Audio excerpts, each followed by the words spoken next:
Este podcast é uma produção Reverber.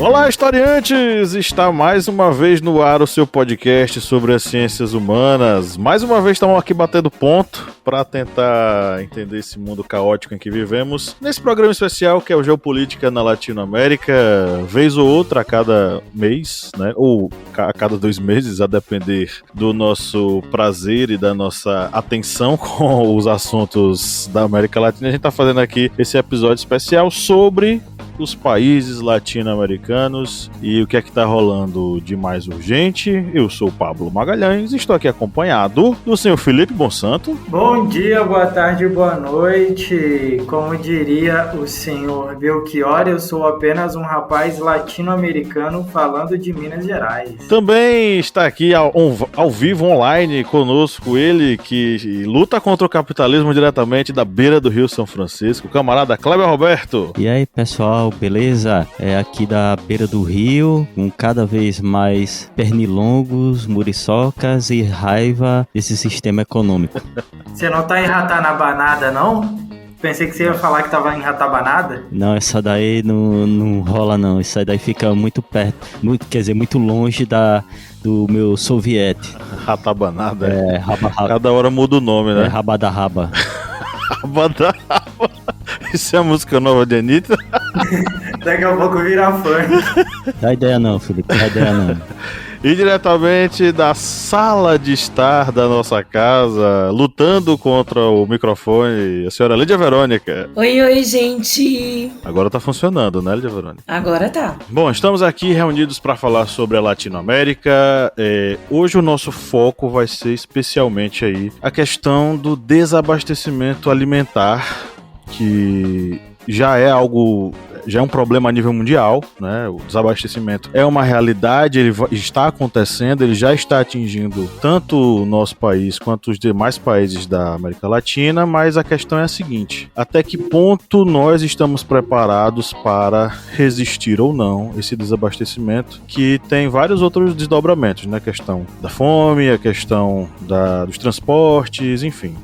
Tem muita coisa pra gente falar hoje, mas antes de a gente começar, antes de a gente ir pro editorial, vamos pro nosso giro de notícias. Lídia Verônica. América Latina pode ser alternativa a desabastecimento na Europa e China, diz BID. Pelos recursos e oportunidades que oferece, a América Latina e o Caribe podem ser uma solução para esses problemas de abastecimento, ou seja, de manufatura na Ásia ou de alimentos e energia na Europa, declarou o executivo, que participa da reunião de cúpula das Américas em Los Angeles, em alusão à guerra na Ucrânia que produz grãos e combustíveis para o mundo. A Argentina deve aumentar percentual de biocombustível no diesel. A Argentina deve aumentar o percentual de biodiesel na mistura do diesel automotivo para driblar a escassez de combustível que atinge diferentes regiões do país. A medida deve durar 60 dias. As informações são do jornal argentino La Nación.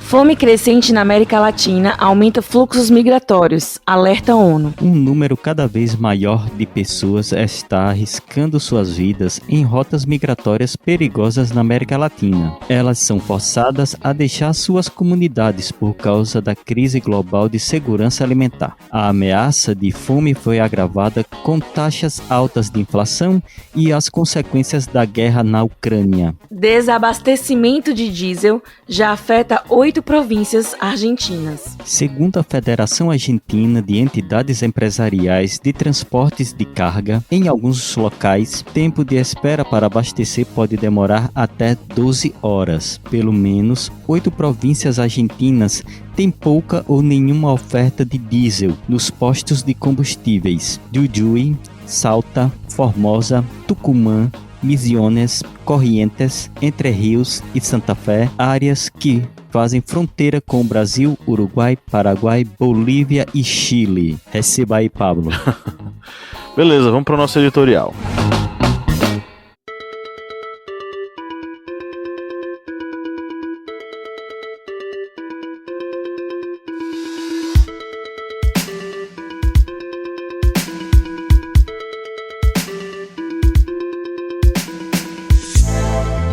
Hoje, mais uma vez, é dia de passear pela Latinoamérica querida. Dessa vez, a sombra do desabastecimento alimentício mundial levanta uma dúvida cruel. Estamos preparados para a escassez de comida em nosso continente? Se nos últimos 2 anos e meio, durante a pandemia do coronavírus e a guerra na Ucrânia, você abriu a porta da geladeira e ela estava repleta de alimentos, ou seu carrinho de compras no supermercado permaneceu bem carregado de mantimentos, apesar da crise econômica mundial, parabéns, você é uma pessoa privilegiada. Para além do conforto da nossa sala de estar, porém, a realidade vem sendo bem diferente por toda a Latinoamérica. Milhões de pessoas lutam pela sobrevivência em meio ao desemprego, fome, lixo e morte desde sempre. Mas os últimos anos foram ainda mais duros conosco, que vivemos na periferia do capitalismo mundial. Enquanto no Brasil 33 milhões de pessoas passam fome em todo o país, na Argentina 20% da população está na linha da pobreza, com situações extremas como a da cidade de Concórdia, uma das mais pobres do país. Sem emprego e sem educação, quadro agravado pela pandemia, muitas famílias na cidade buscam no lixo uma forma de ter algum rendimento ou mesmo comida para levar para casa. Junto ao desemprego e à fome estão outros 2 problemas, o problema com fertilizantes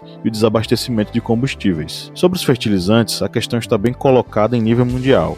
Sem eles, a produção agrícola pode ser comprometida. Na América Latina, boa parte desse material era importada da Rússia, que está agora com suas atividades econômicas restritas. O governo peruano, por exemplo, aprovou um decreto emergencial destinando 90 milhões de dólares para a compra de fertilizantes nitrogenados, como a ureia. O outro problema tem a ver com o desabastecimento de combustíveis. A Argentina já sofre com desabastecimento de diesel, fundamental para caminhoneiros que levam cargas para todo o país. No Brasil, o risco existe e já é avaliado pela Petrobras. Sem combustível não chegam alimentos nas prateleiras dos supermercados e, consequentemente, não há comida na mesa. São muitos os problemas que temos na Latinoamérica, mas a notícia mais estranha vem agora. Maurício Claver Carone, o presidente do Banco Interamericano de Desenvolvimento, durante a Cúpula das Américas, disse que a América Latina pode ser a solução para os problemas de abastecimento e para realocar negócios de outras regiões. Essa informação veio ao mesmo tempo em que a ONU divulga o aumento das ondas migratórias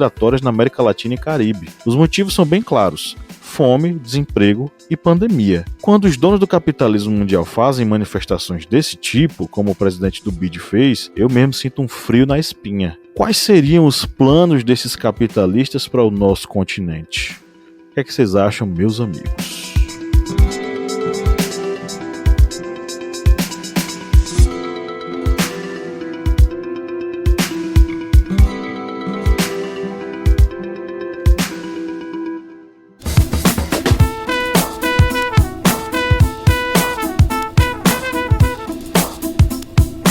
Bom, quem curte e acompanha o Historiante pode nos ajudar a manter o projeto, não é mesmo, seu Kleber? Isso mesmo. Você pode ajudar o Historiante de uma forma bem fácil. E faz como? Vai lá no nosso Apoia-se. O link é apoia.se/historiante. E além de estar contribuindo com o Portal Historiante, você também vai ter uma série de vantagens, como fazer parte do nosso grupo secreto no Facebook, fazer parte também do sorteio mensal de livros. Olha só quantas vantagens para você. E tudo isso a partir, olha só, de R$4, que não dá nem para pagar meio litro de gasolina nesse ano agora de 2022. É tão pouco para você, mas é muito aqui para o Historiante. Vá lá no nosso Apoia-se e contribua. É isso aí, o link tá na descrição desse episódio.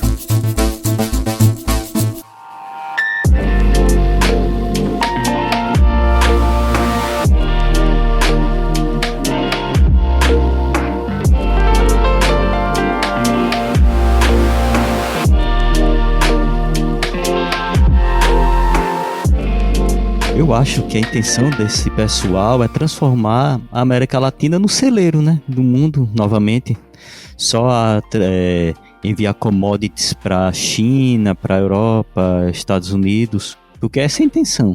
É a intenção de uma América Latina que não consiga ter indústrias pesadas, não tenham empreiteiras para grandes construções, ou seja, que volta somente a ser aquela região que serve de pasto para gado, plantações de produtos que se transformam em commodities, e com isso fique totalmente dependente das outras regiões.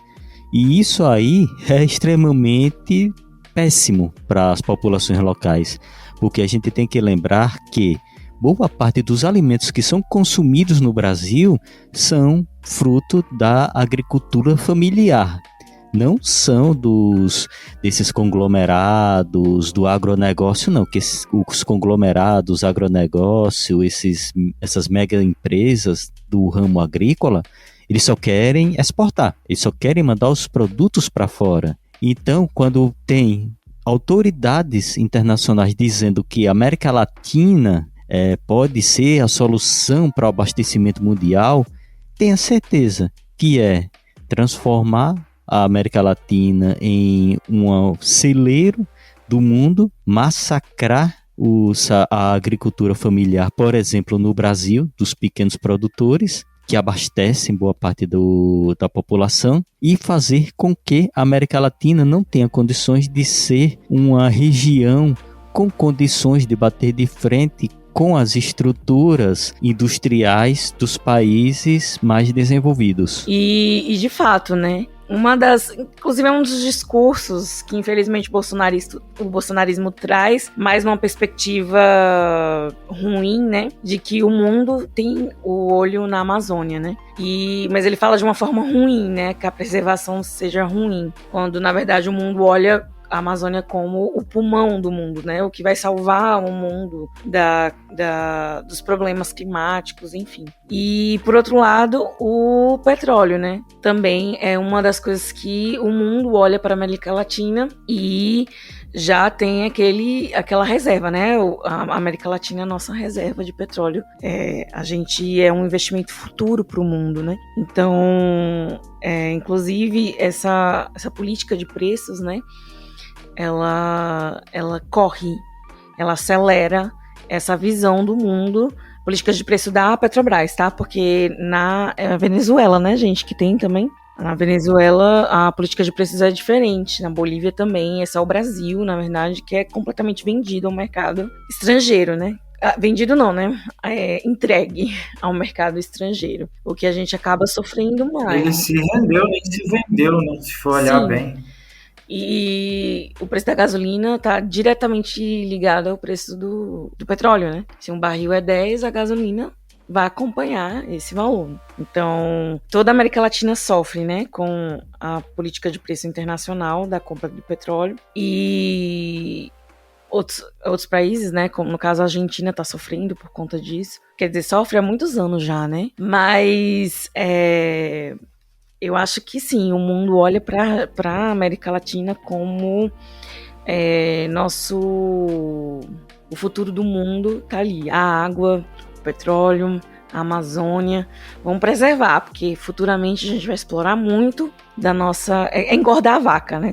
Tô engordando a vaca.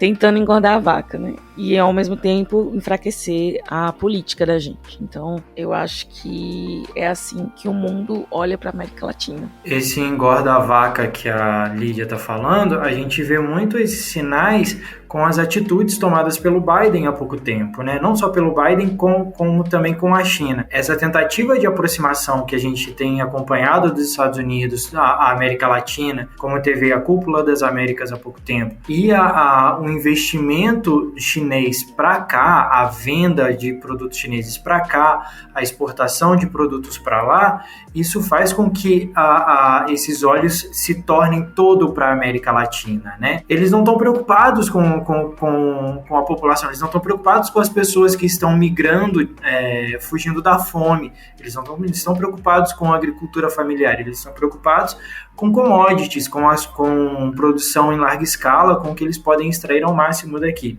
E isso é muito perigoso para a população, seja do Brasil, seja da Argentina, seja de qual país for, que olha a quantidade de necessidade, olha a quantidade de coisas que as populações mais pobres, que as classes mais baixas, elas vão sofrer com isso. Uma das matérias que a gente estudou para trazer para cá fala um pouquinho do impacto, né, que o aumento dos preços dos alimentos, a falta de abastecimento de combustível na Argentina, a quem impacta mais, né? Isso impacta muito mais nas classes mais baixas do que nas classes mais altas, porque o custo disso é muito maior, com a inflação, né? O custo disso é muito maior para essas populações mais pobres do que para as populações mais ricas. E isso faz com que o aumento do desemprego, o aumento da procura por emprego, essas pessoas mais pobres aceitem qualquer tipo de emprego, aceitem qualquer coisa, e aí são doutrinadas, né, a se conformar com aquilo, a viver com aquilo pro resto da vida. Sem dúvida. E o que é interessante é o seguinte, esses olhos do mundo ficam voltados para o Brasil e para a América Latina, no momento em que grandes produtores mundiais estão em guerra, né? Porque a Rússia e a Ucrânia, além de serem fornecedores de comida para o mundo, eles também são fornecedores de insumos para a fabricação de fertilizantes, né? Com a falta de fertilizantes sofre todo mundo, mas principalmente sofrem os pequenos agricultores. No Brasil, a gente sabe que muito do que a gente consome é agricultura familiar, porque o que o agronegócio produz não é para a gente. O agronegócio produz para fora, né? As grandes... eu ouço muito aqui na nossa região essas notícias de que foi criado um novo tipo de manga, foi criado um novo tipo de maçã, foi criado um novo tipo... Lídia, Verônica e Kleber aí, se lembrarem alguma novidade dessa, digam aí. Mas geralmente eu ouço, né? Foi desenvolvida uma tecnologia para criar uma manga do tipo tal, uma uva do tipo tal. Essa manga desse tipo especial, essa uva do tipo especial, elas não ficam aqui, elas vão para fora. Elas vão ser consumidas lá fora. Nós já somos utilizados como uma espécie de curral ou celeiro, porque a gente oferece muito das commodities e muito de carne que vai para fora. Na verdade, boa parte das nossas exportações não são de bens industrializados, são de coisas do setor primário, né? Da agricultura, da pecuária, enfim. Num momento como esse de crise, eu tenho medo do que pode acontecer, porque se a gente não consegue resolver o problema da fome em nosso país, que já passou de 33 milhões, o que dirá quando a gente cada vez mais exportar para fora do que para o consumo interno, né? Outros países da América Latina também sofrem disso. Isso que você disse, a gente pode pegar como exemplo o que está ocorrendo agora. Aqui, por exemplo, numa notícia aqui no site da revista Globo Rural, a gente tem a notícia de que a Índia, ela proíbe exportações de trigo. Isso aí porque a Índia está tendo, né, um problema de seca, e aí ainda proibiu a exportação de trigo. Aqui ainda proíbe a exportação de trigo e acentua o risco de desabastecimento global. E só que essa mesma reportagem fala por que isso pode ser bom para o Brasil. Quando a gente vai ver no decorrer da notícia, a gente vê que eles falam que isso pode ser bom para o Brasil, não no sentido do abastecimento interno, mas é bom porque vai exportar mais. Ou seja, eles não estão, o agronegócio não está se importando a mínima com o abastecimento interno. Esses grandes produtores não estão pouco se lixando para o abastecimento interno. Eles querem isso aqui mesmo.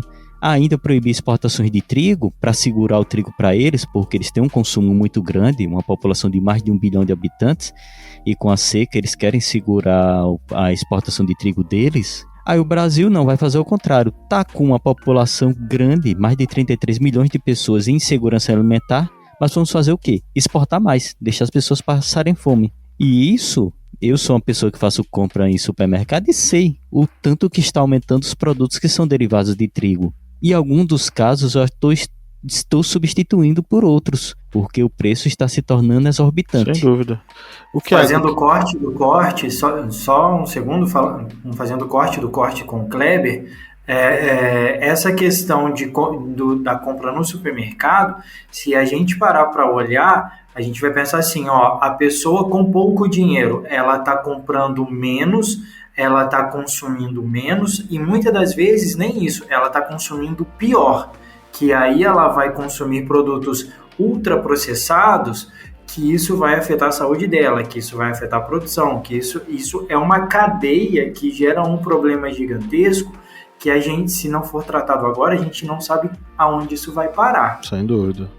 E aí, assim como a gente tem muito o que fica no nosso prato pra gente comer é de agricultura familiar, outros países da América Latina também são assim. Por exemplo, no Peru, 57% do que é comido no Peru é produzido pela agricultura familiar. Essa agricultura familiar é que, por exemplo, é ainda mais atingida quando faltam insumos do tipo fertilizantes, ou quando acontece o que está acontecendo agora com os fertilizantes, né, que os preços eles ficaram absurdamente altos. O Peru se movimentou para fazer a compra desses insumos, né? Na verdade, eles encomendaram aí basicamente na faixa dos milhões de dólares em relação a insumos. A Bolívia forneceu insumos de fertilizantes para o Peru, enfim. Então, os fertilizantes eles acabaram ficando muito caros. Praticamente quadruplicou o preço nos últimos 16 meses, né? Que é o tempo aí que a pandemia ficou ainda mais, agravou-se ainda mais e começou a ter a guerra entre Rússia e Ucrânia. Então, com esse encarecimento, os grandes proprietários rurais, eles têm condição de comprar o fertilizante mais caro, sem problema. Só que a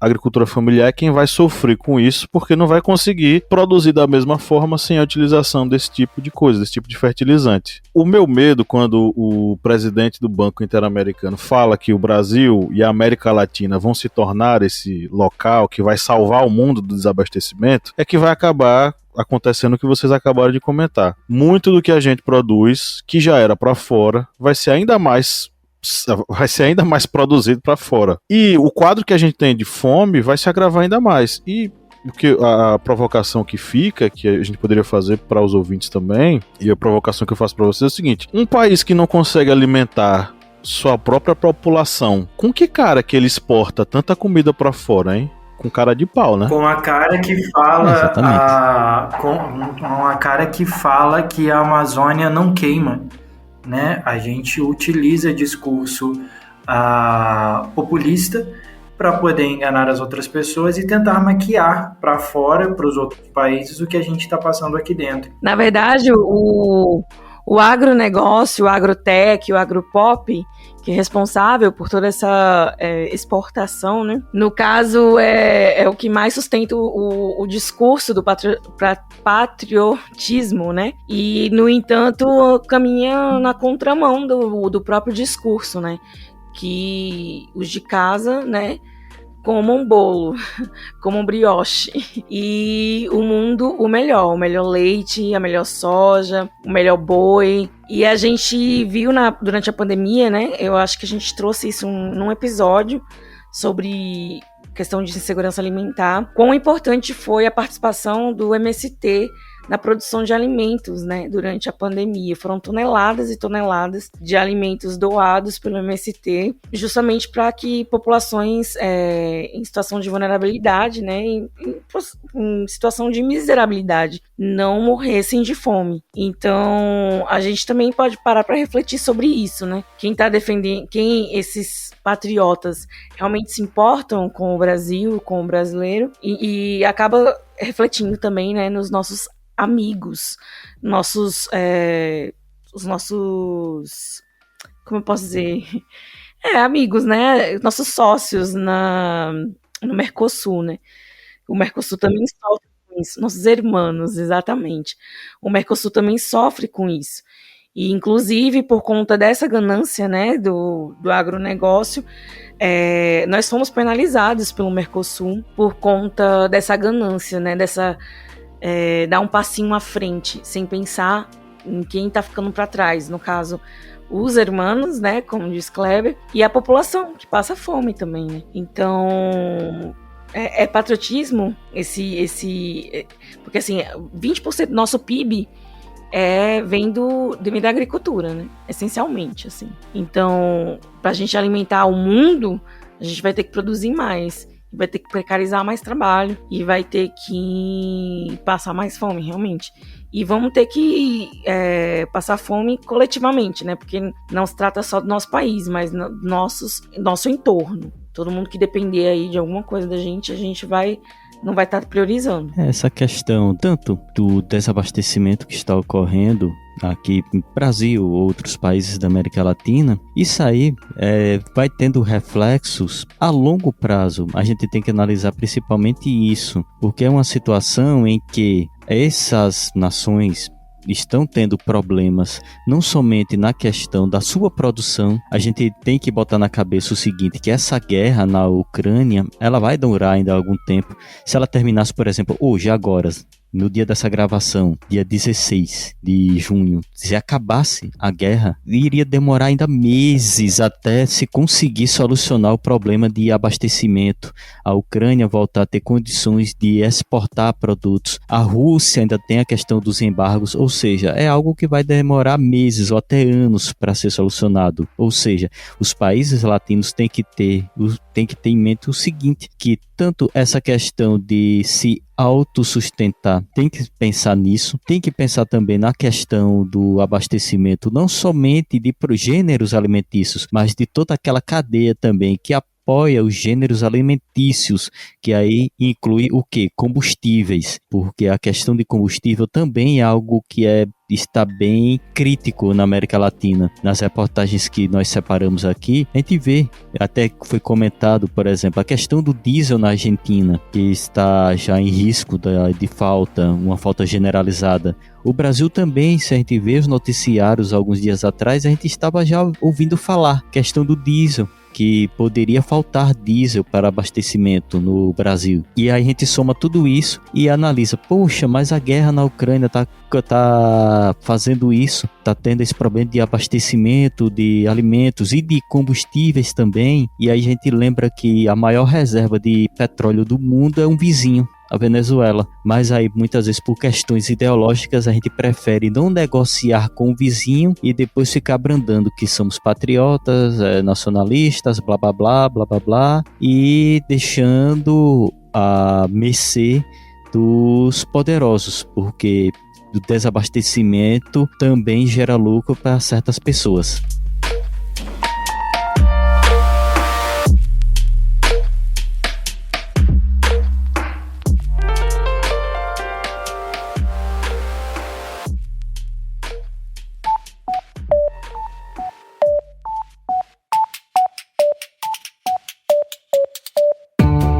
Me diga uma coisa, Lídia Verônica, qual é o melhor lugar para ouvir podcasts? O melhor lugar para ouvir podcast, pra mim, é na cama. Mas pra todo mundo, é o Orelo. Com certeza. Além de tudo, o Orelo nos remunera. Cada clique seu ajuda o nosso projeto a crescer. Então quer dizer que só de a pessoa ouvir, dar o play lá nos episódios, isso já nos ajuda? Nem precisa a pessoa pagar? Exatamente. Se você não pode ou não tem interesse em ser um apoiador, mas acha o nosso projeto legal, vai lá no Orelo e dá essa força pra gente.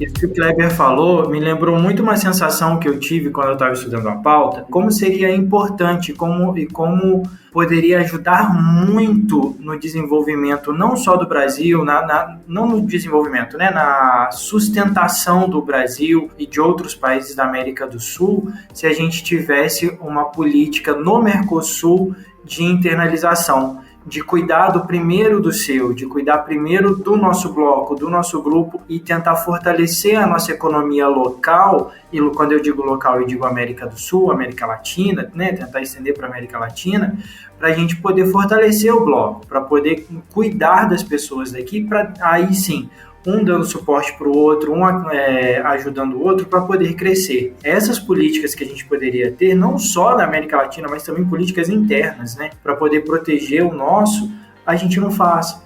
Como a Lídia falou, esse nacionalismo que a gente tem, esse patriotismo que a gente tem pregado, que a gente não, né, que esse desgoverno tem pregado, é o contrário. Não tem se preocupado para dentro. Claro, a gente tem coisas que está vindo da Ucrânia, da crise, da guerra na Ucrânia com a Rússia, os embargos, entre várias outras coisas, mas a gente não está preocupado, a gente está vendo isso, mas o nosso governo não está preocupado em se preparar para isso, se preparar para o que está por vir. E isso é horrível. O governo que a gente tem não pensa no futuro. Eu acredito que ele também não pense. Eu acho que é uma questão. Esse governo com certeza não pensa no de dentro, né?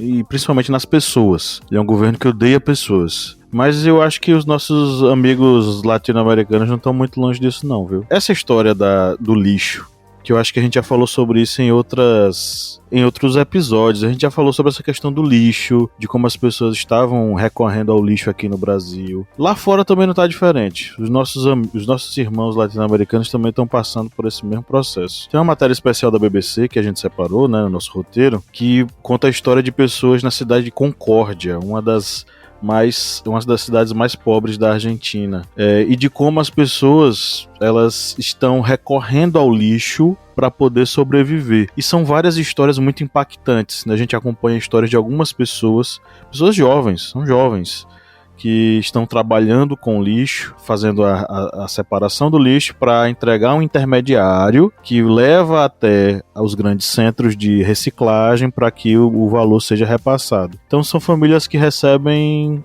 $88, vamos dizer assim, por mês, para poder pegar esse lixo e levar para reciclagem. E tem histórias assim que são terríveis. Tem um pai de família que é um menino jovem, né? Se ele tiver muito ali são 20 anos, que fala que tem dias que é muito bom porque quando ele chega em casa ele consegue trazer um pacote de macarrão fechado ou um pacote de leite em pó ainda cheio, e isso ajuda para eles terem uma refeição melhor. É disso que a gente está falando. Na ponta disso tudo, a gente fala sobre, por exemplo, a falta de insumos que podem atrapalhar a produção agrícola. Para o grande proprietário, isso é tranquilo, ele pode comprar fertilizante que pode estar muito mais caro, como a gente acabou de falar. Para o pequeno proprietário, para as famílias, para a agricultura familiar, fica muito difícil produzir. Aqui no Vale, a reclamação dos pequenos agricultores, né, os pequenos produtores de uva e manga,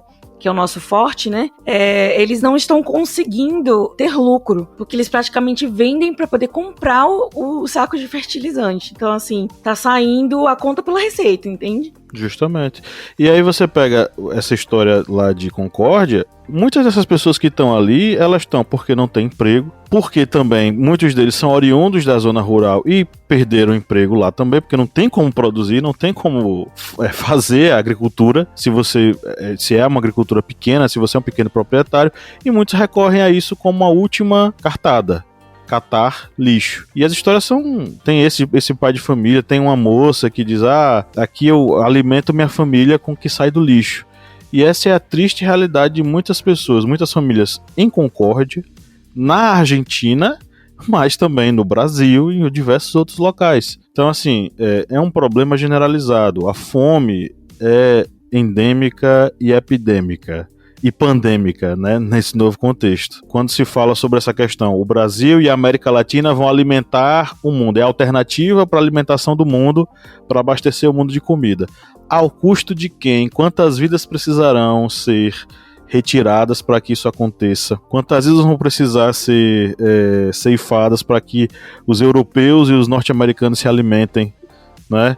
Os dados da ONU, né, isso está lá no site progresso.com, mas foi originalmente publicado na ONU News no dia 15 de junho, os fluxos migratórios da América Latina nunca foram tão grandes. A crise global gerou insegurança alimentar, gerou fome, desemprego e muita gente está simplesmente se mudando de país em país, tentando buscar uma vida melhor, ou no norte, rumando para os Estados Unidos, ou vindo para o sul, para os países abaixo ali do Caribe.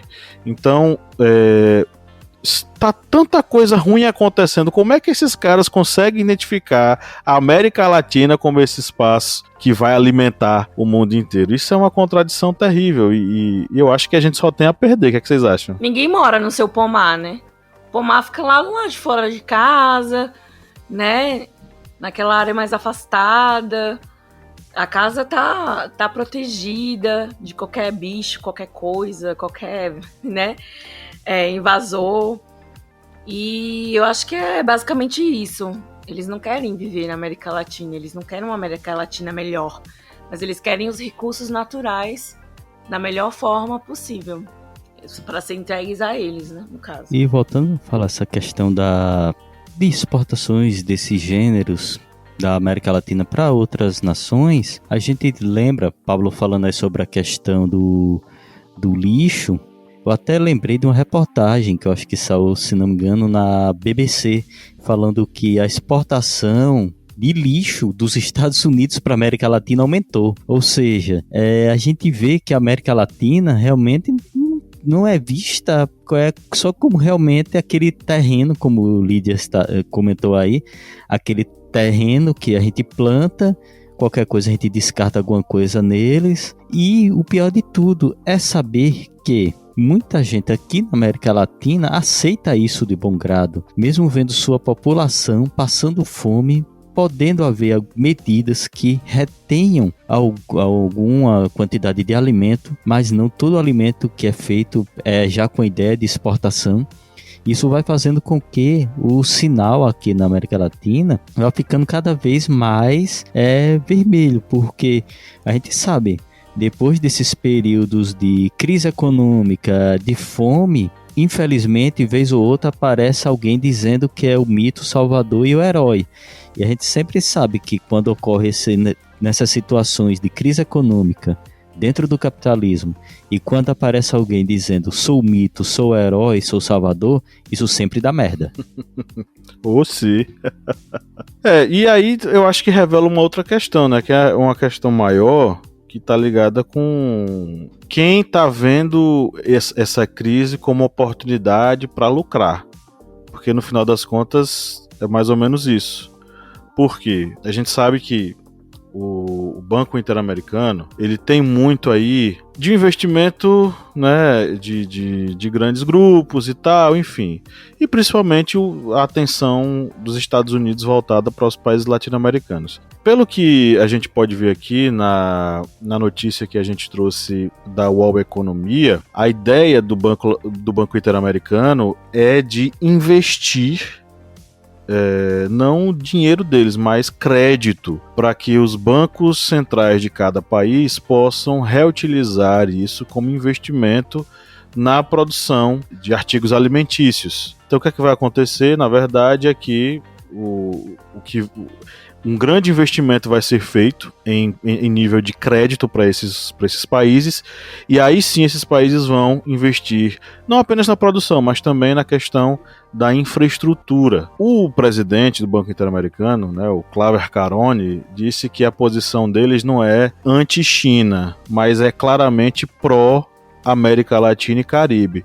Mas se você ler nas entrelinhas, talvez seja mais pró-Estados Unidos da América, né? Porque o interesse maior nesse processo é que os Estados Unidos eles voltem a ter essa maior influência sobre os países latino-americanos. Coisa que eles vêm perdendo, porque o que é que está acontecendo? Ao passo em que os Estados Unidos perdem influência aqui, os chineses estão vindo para cá, né? Vocês pegaram isso? Isso tem crescido muito, né? Desde quando os Estados Unidos ele começou a focar na guerra do Iraque, lá no começo dos anos 2000 para cá, os investimentos chineses vieram muito para cá. Aparelho celular, internet 5G, várias outras coisas, as importações, né, os Shopees da vida aí, que apareceram na sociedade, vem tudo da China. E assim, agora é a tentativa deles recuperarem isso, né? As exportações brasileiras, tem até nessa matéria que a gente viu, as exportações brasileiras para a China e as importações se equiparam ou chegam a ser até maior que as feitas pelos Estados Unidos. Então, assim, é uma tentativa de recuperar o crédito, digamos assim, entre Estados Unidos e América Latina. E é uma disputa de gigantes, é a disputa das duas maiores economias do mundo pelo quintal de casa, né? Pelo quintal que vai produzir o que eles querem comer. Exatamente, briga de gigantes. E aí quem fica no meio desse tiroteio é a América Latina. Um momento bem complicado, porque tem que realmente analisar bem direito os próximos passos, que eu acho que vão ser bem complicados. Porque tem essa questão da chegada da China, que a China, por exemplo, já é o maior parceiro comercial do Brasil. E cada vez mais a gente vai vendo a entrada dos chineses dentro da América Latina, não somente no Brasil, mas em toda aqui a área latino-americana. E isso pode causar aquela situação que os Estados Unidos acabem com a necessidade de fazer aquelas intervenções que eles sempre fazem. Não estou falando aqui intervenção militar, mas aquelas questões de fragilizar uma nação, forçar uma nação a fazer determinadas situações, para digamos, reabrir o comércio para os Estados Unidos. É uma situação que a América Latina, os governos da América Latina têm que prestar bastante atenção. A Venezuela acabou de passar por isso, né? Esse enfraquecimento político, esse controle democrático, né? E a Venezuela e o Brasil estão aí na parceria de petróleo, né? Da produção. Então, assim, obviamente que não foi uma questão puramente política, mas um olhar completamente econômico, né, em relação à Venezuela, eu acho. Né? Então, assim, como eu falei lá no início, você engorda a vaca, mas você enfraquece a política, né? Exato. No caso da Venezuela, tem até a questão de Guaidó, né? Estados Unidos pegou e empurrou o Guaidó lá. Acho que Guaidó agora é presidente, como é que é? Presidente autoproclamado de Rabanahaba. Rabanahaba. Saiu agora na internet, né? Como é? Saiu agora na internet, Guaidó, presidente de Rabanabada. Agora conseguiu. Essas intervenções, os norte-americanos, eles o que acontece é o seguinte: desde aquele problema que aconteceu nos anos 2000, da questão do Oriente Médio, do 11 de setembro, quando a política externa norte-americana passou a ser a guerra contra o terror, que de certo modo os olhares dos norte-americanos saíram da América Latina e foram para o Oriente Médio. Se eles até então viam na América Latina o seu curral e queriam extrair o máximo possível daqui, com golpes, com intervenções, etc e tal, eles passaram a fazer o mesmo, só que no Oriente Médio. E esse vácuo de intervenção na América Latina deu espaço para que os países latinos se organizassem e pudessem fazer alianças com o que eles quisessem. Os BRICS nascem assim, né? O Mercosul se fortalece assim. E a China chega nesse momento. Aí é que os Estados Unidos começam a prestar atenção. Por exemplo, a Cúpula das Américas não foi mais do que a tentativa dos norte-americanos tentarem se colocar novamente como os líderes das Américas, né? O próprio Joe Biden já anunciou que ele tem interesse em fazer uma reforma no Banco Interamericano. Esse mesmo que disse que a América Latina é o grande local que vai salvar o mundo do desabastecimento. A ideia é que os Estados Unidos tenham cada vez mais participação no capital do Banco Interamericano. O que é que os Estados Unidos querem fazer? O que é que os norte-americanos querem fazer? Eles querem novamente retomar as rédeas da América Latina. E esse é o grande perigo, né? A pessoa lê a matéria desavisada e pensa, que legal, né? A América Latina vai receber investimento, mas quem é que quer investir e a que custo, né? Então a gente tá falando dos norte-americanos e isso não é brincadeira não, a história mostra o quanto que a intervenção deles causou destruição e mortes em nosso país. A questão do desabastecimento do diesel, né? A gente tem risco de ficar sem combustível. No Brasil a gente tá com esse risco. E o problema maior de tudo isso é que boa parte da própria distribuição de alimentos em nosso país depende do diesel. Porque, se não me engano, só conferir aqui com propriedade, pronto, são dados da Confederação Nacional do Transporte, a CNT. 65% dos transportes de carga no Brasil são feitos pelo modal rodoviário. Isso quer dizer o quê? São caminhões que transportam alimentos e entre outras coisas para vários cantos do nosso país. O que acontece? Se o diesel fica mais caro, se o diesel fica mais caro, o que acontece? O frete fica mais caro e o preço dos alimentos fica mais caro. Se não tem diesel para abastecer o pessoal, o que acontece? Não tem distribuição desse tipo de transporte e a gente fica sem abastecimento. Então a crise do abastecimento não é necessariamente apenas a questão da falta da produção agrícola, mas também a falta do combustível que leva as coisas para os lugares. O nosso vizinho, a Argentina, já está passando por esse processo. Inclusive, ela já está aumentando o percentual de biocombustível que é adicionado no diesel. É a notícia aí do Poder 360 Graus. Eles estão aumentando o biodiesel na mistura do diesel automotivo, porque está tendo escassez de combustível lá. E para não parar, para os transportes não pararem, essa vai ser a alternativa que eles vão fazer. Então, assim, existe o aumento da parcela do biocombustível.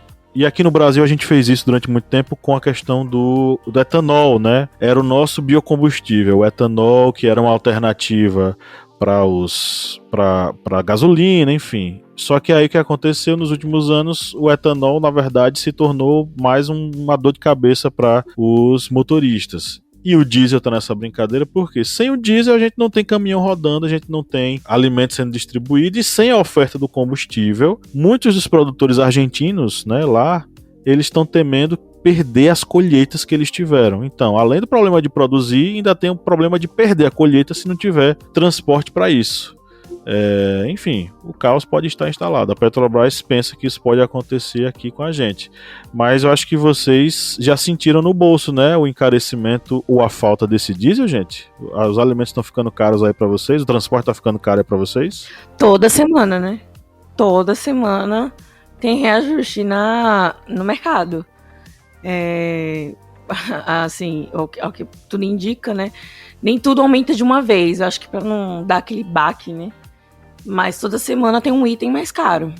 Toda semana você chega lá, e não é pouco, né? Não é R$2, é assim, 30%, 20% mais caro. Aqui, pelo menos por aqui, não está aumentando um item de cada vez, está aumentando tudo ao mesmo tempo e de forma muito extraordinária. É muito louco, é muito louco. Numa compra que eu fazia, eu compro basicamente por semana as mesmas coisas. Um orçamento que eu tinha mensal, ele já praticamente dobrou do começo do ano para cá na compra dos meus alimentos básicos. Fruta, carne, leite, café, coisas básicas assim, né? Aumentou, dobrou o preço do começo do ano para cá. Então tá cada vez pior, tá cada vez mais complicado. Aqui também é uma situação bem complicada. Para você conseguir colocar uma quantidade boa de itens no carrinho, você tem que partir para outros produtos. Um exemplo que a gente até comentou, a questão do trigo, que a Argentina, ou, por exemplo, é o nosso maior parceiro de fornecimento de trigo, mas a gente depende de trigo de outros locais, e é tudo aí tabelado em dólar. Por exemplo, substituir macarrão de trigo por um tipo de macarrão que é feito de arroz. Outros itens, como por exemplo feijão, arroz. Feijão aumentou quase 30%. Farinha a gente já não pega a tipo 1, já vai para tipo 2. E vai fazendo isso. E outros produtos não tem como correr. Aqui no Nordeste a gente consome muito o cuscuz, o flocão.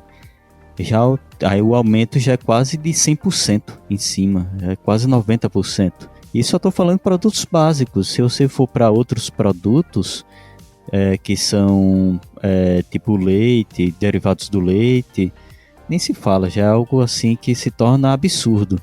E aí o que ocorre é aquilo que a gente até comentou uma vez. O pessoal acaba recorrendo muitas vezes ao soro de leite com maltodextrina e compostos químicos com aroma artificial de leite. Acho que já nem tem mais leite em pó no mercado, Kleber. Tem, mas é caro. Todos os leites que eu, pelo menos, consumia, e alguns do que eu ainda consumo, eles têm alguma coisa que não é puramente leite. Tem algum adicional, tem mistura de alguma coisa, sabe? Nunca é leite em pó. Composto lácteo, né? Composto lácteo. Todos. Aquela marca famosona, sabe? Até o que é bem caro, que é o que eu preciso usar, que é o... Sem lactose. Sem lactose. Praticamente é a farinha, né? Que mistura láctea. Se é lactose... Não, brincadeira, mas... até esse produto, que é um produto mais caro no mercado, não é leite puro, sabe? É a mistura e todos os outros que a gente vem comprando, né? Até brinco com minha mãe. Não adianta escolher marca, não é leite mais. Não faz diferença. Acaba que, na verdade, você só tem leite se você tirar diretamente da vaca, né? No final das contas. Mas, e assim, diretamente mesmo, assim, eu chegar e, né? Porque se for de alguma indústria, aquelas máquinas, né? Elas fazem pus, sangue, porque a vaca passa o dia, né? Sendo fragelada para tirar o leite. Então, assim, o leite já não vem puro já desse processo, né? Cultive sua vaca em casa, né? A gente tem que abrir esse programa aí. Mas é que nem o filme da fábrica de chocolate, que para fazer chantilly eles surravam a vaca. Luiz Amel, eu tô brincando, tá? Só cinema. Mas tá tendo um movimento assim, né? O pessoal fazendo horta em casa, produzindo. Tem uma granja dentro de casa. Tem um pessoal voltando para esse processo aí, né? Fazer tudo dentro de casa para não depender dos processados, né? Que são os vilões aí hoje em dia até de câncer, né? O processado facilita ou ajuda no processo de desenvolvimento de câncer das pessoas. Enfim. Bom, eu acho que o panorama é esse que a gente tem, né? A América Latina será o novo celeiro do mundo, ou seja, vai fornecer comida, vai alimentar o mundo inteiro, segundo o Banco Interamericano, com as bênçãos dos norte-americanos. O que é que isso vai representar e como é que isso vai abalar a relação da China com a gente? Aí isso é papo para uma outra geopolítica na Latinoamérica, porque a gente já está chegando aqui no nosso momento das nossas indicações.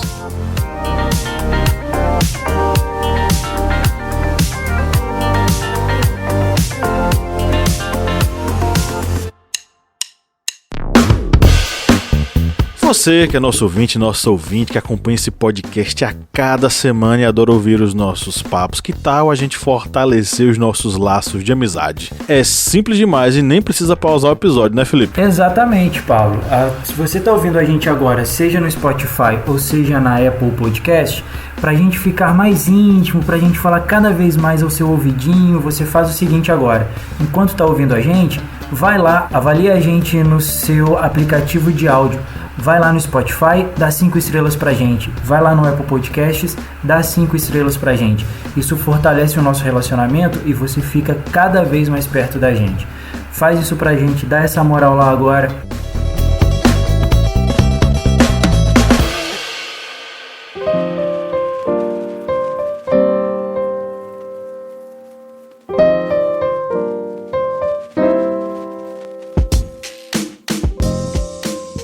Essas indicações culturais, essa curadoria cultural pensada com muito carinho da gente para vocês, né?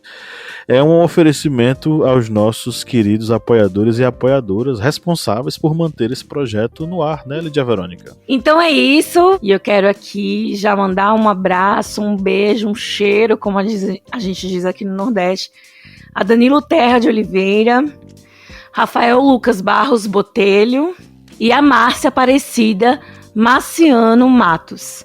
Galera, muito obrigada pelo seu apoio e este momento é todo seu, aproveite e vamos nessa.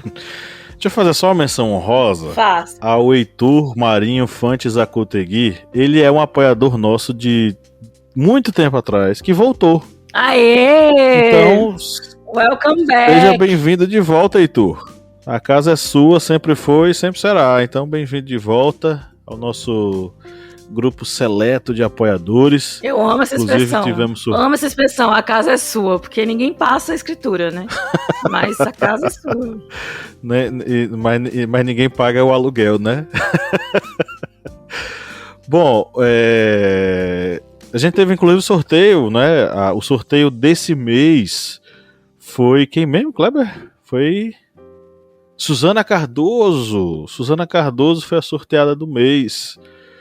Ela vai receber o livro História da Riqueza no Brasil, do Jorge Caldeira, enviado pra gente pela editora Sextante, no selo Estação Brasil. Um grande abraço, Suzana. Um grande abraço, editora Sextante.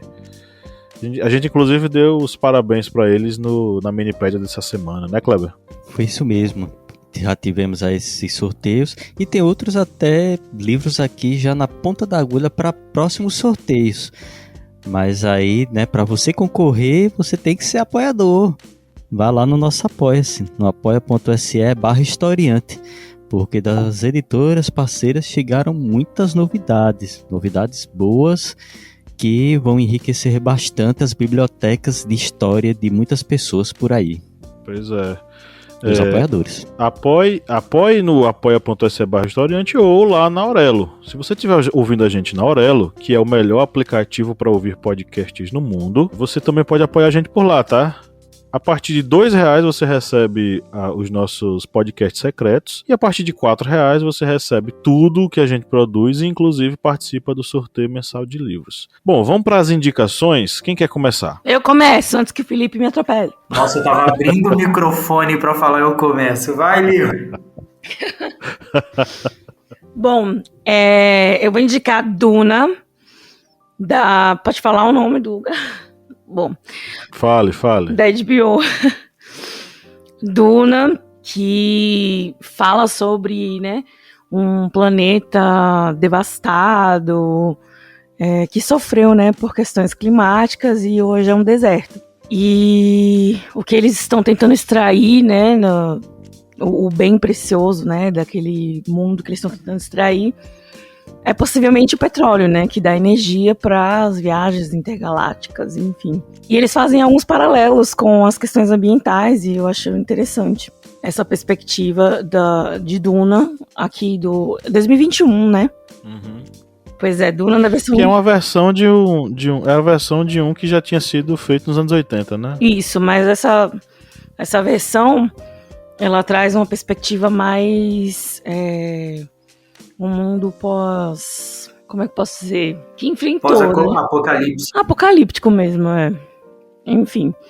E aí, pra quem for assistir o filme Duna, eu vou indicar o podcast do Nerdologia, que fala sobre Duna, um filme sobre petróleo. E aí eles vão discutir esse assunto lá e de preferência eu digo que vocês assistam primeiro Duna e depois ouçam o podcast pra conectar, né? A imagem, as referências. E de música eu vou indicar Tu Nombre, de Javier Ruibal, ou Javier Ruibal, aí o Best de Jorge Drexler. Beleza.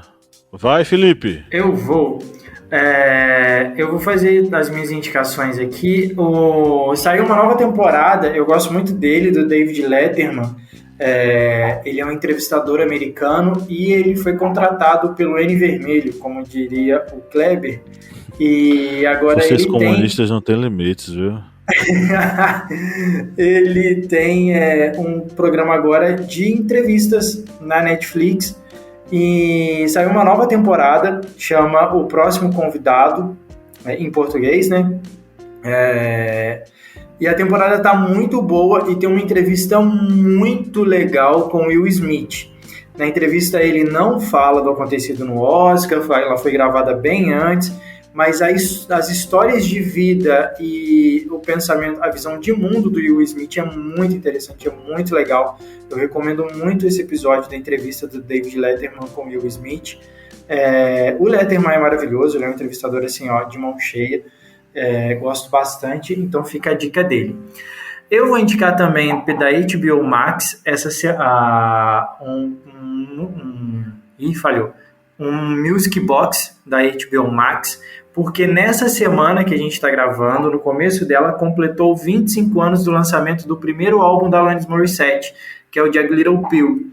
Esse álbum, assim, estourou no mundo inteiro, transformou a adolescente de 17 e 18 anos aí numa mega popstar nos anos 90 e conta a história da primeira turnê desse álbum de lançamento da Alanis Morissette, que é o Jagged Little Pills. Nesse episódio também do Music Box da HBO, aparece bastante o ex-guitarrista do Foo Fighters, que faleceu agora há pouco tempo, um pouco antes do Lollapalooza, porque ele começou tocando com a Alanis. Então conta uma história bem legal da Alanis aí, e dessa turnê do Jagged Little Pills, que conquistou vários prêmios. Das músicas que eu vou indicar uma desse álbum da Alanis, do Jagged Little Pills, é uma música chamada Hand in My Pocket, que eu gosto muito dessa música, essa música me acompanhou muito na adolescência, e eu tenho um carinho especial por ela. E também nessa semana o Tim Bernardes, um nome aí novo da MPB, tá crescendo bastante, ele já tem uma carreira bem consolidada, mas está crescendo bastante agora. ele lançou um álbum novo e eu vou indicar Nascer, Viver e Morrer, que é uma das músicas do álbum novo dele, lançado aí nos últimos dias. Essas são as minhas indicações da semana. Bem, minhas indicações dessa semana, vou indicar um livro. É o livro Enterre Meu Coração na Curva do Rio, de Dee Brown. Que esse livro ele vai retratar as perseguições e o extermínio das nações indígenas nos Estados Unidos. E vocês percebem toda a dramaticidade dessas perseguições. E vocês percebem que realmente é algo que é planejado pelas autoridades norte-americanas se fazer o extermínio dessas nações. É um livro que surpreende, é um livro também que toca as pessoas que acabam acompanhando a história das nações indígenas nos Estados Unidos e também aqui nas outras nações do continente americano. E como música, eu vou indicar apenas uma música, que é uma música que tem vários artistas, são vários cantores, que é a música Canção pra Amazônia. E essa música, ela é tipo uma canção de protesto, em que vai indicando todo o sucateamento, toda a destruição que está ocorrendo na Amazônia. É como uma música de denúncia. Nessa semana em que a gente teve a triste notícia, né, da morte de Dom Philip e Bruno na Amazônia, e a gente lembra que não foram só casos isolados, que ali dentro daquela região, todas as pessoas que lutam para salvar, para preservar as nações indígenas ou a Amazônia acabam sofrendo na mão de poderosos. E a gente lembra Chico Mendes, Dorothy Stein, e muitos outros que acabaram sendo mortos por lutar por algo tão básico, que é a preservação da natureza e dos povos originários, que deveria ser algo prioritário para o nosso país. Você falando isso, e eu lendo algumas matérias, eu lembrei de Cabra Marcado para Morrer. Cabra Marcado para Morrer foi um documentário que eu assisti na faculdade há muito tempo atrás. E é um documentário que fala justamente sobre a história de um camponês que foi executado no momento em que ele reivindicava melhores condições de vida para as famílias camponesas que moravam ali na região de Pernambuco, se não me engano, né? Pessoas que viviam em um engenho que já havia sido desativado e que estavam com a iminência de serem despejadas pelos herdeiros, né, do dono. Então, assim, é uma história... Foi um documentário que me marcou muito porque ele é a história de um filme que acabou não sendo feito. Ele é um documentário sobre um filme que parou porque teve o golpe de 64 e as gravações tiveram que parar. Inclusive, muitos materiais da equipe de gravação foram confiscados. Isso foi divulgado na mídia na época, como se eles tivessem feito a apreensão de aparelhos comunistas que estavam querendo fazer um levante dos camponeses e tal. Enfim, esse discursinho aí anticomunista que permitiu que o golpe acontecesse. Pablo, só então vai ser... o local que o João Pedro Teixeira, que é ali do Camponês, foi na Paraíba. Isso, no Engenho Galileia, né? Deixa eu ver isso. No Engenho Galileia, justamente. Fica como minha dica, Cabra Marcado para Morrer, parece que é um documentário de 80 e... não. Foi 10 anos depois, né? 20 anos depois. Foi 20 anos depois. É um documentário dos anos 80 que tem uma atualidade muito grande, porque são vários cabras marcados para morrer. E o Dom Philip e o Bruno Pereira foram mais 2 cabras marcados para morrer nessa sanha esses caras que fazem coisa errada e que não querem ser repreendidos por isso.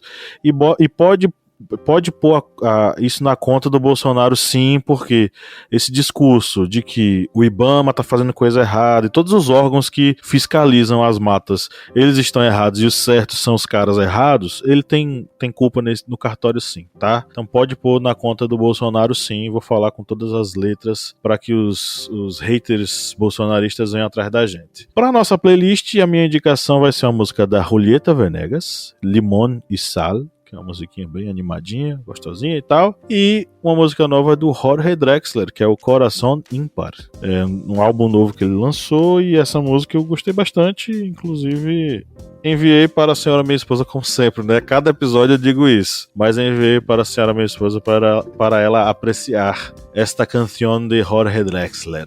Então é isso, chegamos ao final dessa gravação. Foi um prazer enorme estar com vocês nessa 1 hora de bate-papo. E para você que nos ouviu até agora, receba o nosso abraço, o nosso carinho, porque é para você que a gente faz esse podcast a cada semana com muita alegria no coração, tá? Um grande abraço e no 3 vamos dar o nosso tchau coletivo.